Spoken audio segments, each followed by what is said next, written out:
today it definitely looks like it could start raining. Better try to find a place to fly, I guess, quickly. And what did I read today? Talk about flying. I guess this was an update about that story where there were officials that used a drone in Michigan to, I guess, prosecute someone for having too much, I guess, junk on their property and so forth. And they went all the way to the Supreme Court, and I guess the residents, they lost the case. This one says, Michigan Supreme Court rules in favor of public access to land despite couples' privacy concerns over drone photos. So I believe the argument before was if an official wants to use a drone in these ways, then they should get, like, just say a permit or some kind of warrant to conduct these type of surveillance, I guess, activities. This one says, the Michigan Supreme Court recently ruled in favor of a local government in a case involving the use of a drone to take pictures of a rural salvage yard without permission. The court unanimously rejected the argument made by Todd and Heather Maxson, who claimed that the aerial photos violated their right to not have unreasonable searches. The court stated that a dispute over excessive junk on the property was a civil matter and not a criminal case. Therefore, the so-called exclusionary rule did not apply. In a 7-0 opinion, the court did not address whether the use of an aerial drone in this case constituted an unreasonable search under the United States or Michigan constitutions. The township alleged that the property was being turned into a salvage yard, which violated a previous lawsuit settlement. The court explained that without the photos and videos obtained from the drone, the township would have difficulty ensuring that Maxons complied with local zoning and nuisance ordinance.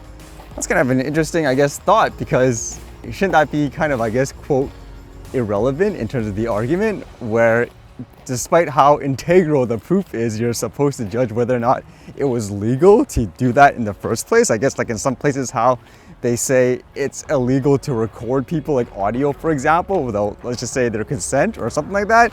This one says, various groups, both liberal and conservative, closely monitored this case and even joined forces to urge the court to dismiss the evidence obtained by the township.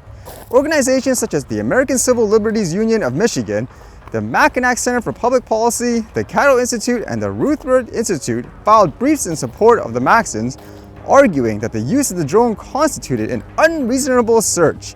On the other hand, the Michigan Township Association and Michigan Municipal League backed the township in its effort to enforce local regulations. The ruling by the Michigan Supreme Court sets a precedent regarding the use of drones for surveillance purposes by local government in civil matters. Oh, it's one of those things, again, people always fearmonger a recreational person. Oh, they're spying on me and so forth. But again, with all these stories, it's always officials using it in these ways. And I guess with this case, they're kind of saying, go ahead, like you're allowed to do it. No warrant or anything like that. And it goes on to say, while the court did not explicitly declare the use of an aerial drone in this case as unconstitutional, it affirmed the importance of evidence obtained from such technology in enforcing local ordinances and regulations. The decision underscores the challenges and legal questions raised by the increasing use of drones for surveillance and monitoring purposes, particularly in rural areas where property disputes like this one may arise. Yeah, so it makes me wonder, if that's true with this ruling, then would it be true for the other way around? Let's just say they set up a, quote, I don't know, no-fly zone or something like that. Or one of those rules, like locally, they say you can't land and take off here, and there's a crime happening, and it's an official committing the crime.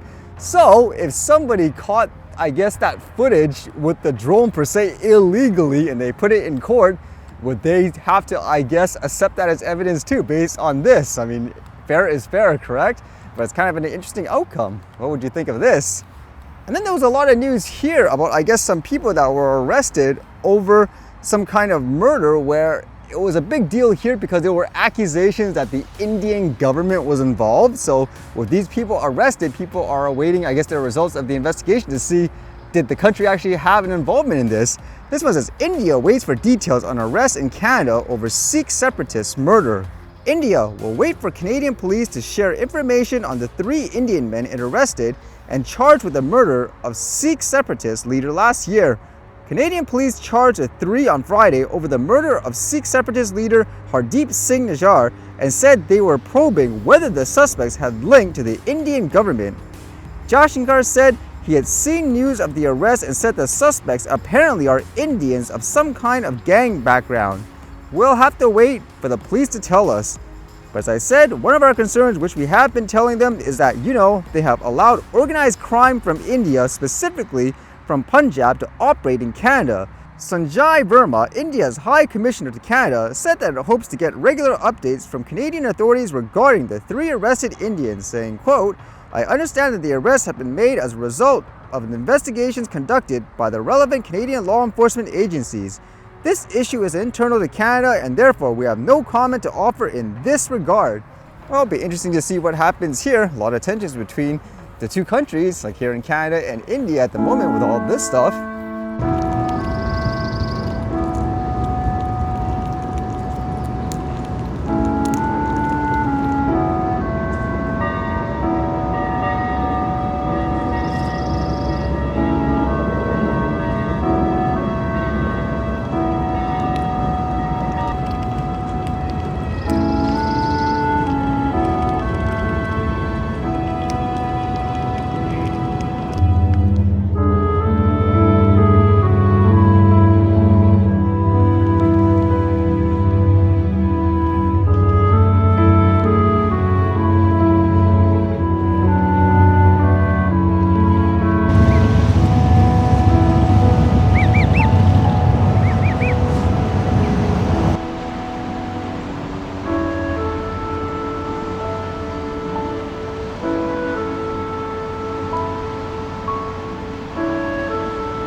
Hey, see you guys later.